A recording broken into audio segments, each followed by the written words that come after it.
দাবিতে বিক্ষোভ মিছিল।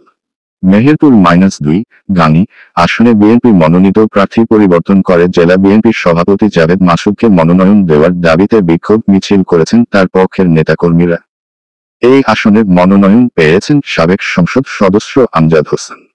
আজ বৃহস্পতিবার বিকেলে গাংনী বাসস্ট্যান্ড থেকে মিছিলটি বের হয়ে প্রধান সড়ক প্রদক্ষিণ করে একই স্থানে এসে শেষ হয়। মিছিলের নেতৃত্ব দেন গাংনী উপজেলা বিএনপির সভাপতি আলফাজ উদ্দিন। মিছিল শেষে সংক্ষিপ্ত সমাবেশে বক্তারা বলেন, জাভেদ মাসুদকে মনোনয়ন না দেওয়া পর্যন্ত আন্দোলন চলবে।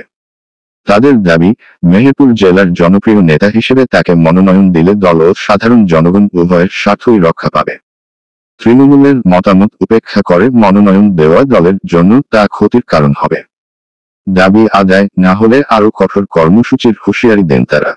বিক্ষোভে অংশ নেওয়া উপজেলা বিএনপি কর্মী আসাদুল ইসলাম বলেন, আমজাদ হোসেন দীর্ঘ 17 বছর দলের নেতা কর্মীদের কোনো খোঁজখবর রাখেননি। তিনি আমেরিকার ছিলেন। জাভেদ মাসুদ তৃণমূল নেতা কর্মীদের পাশে ছিলেন। জেল জুলুম নির্যাতনের শিকার হয়েছেন। হামলা মামলায় জেল খেটেছেন। তৃণমূল বিএনপি কর্মীদের জন্য কাজ করেছেন। গায়েবী মামলায় জামিনের ব্যবস্থা করেছেন। তাকে ছাড়া অন্য কারো মনোনয়ন মেনে নেবেন না বিএনপি নেতাকর্মীরা।